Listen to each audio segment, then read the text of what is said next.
Praise the lord. దేవుని పరిశుద్ధ నామానికి మహిమ కలుగును గాక. ఈరోజు యేసయ్య మాట, ఆదికాండం 15వ అధ్యాయం 1వ వచనం.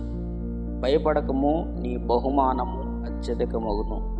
ప్రభువు ఈ ఉదయ కాలమున చక్కటి వాగ్దానంతో నిన్ను నన్ను బలపరుస్తున్నాడు. భయపడి కంగారు పడవలసిన పని లేదు.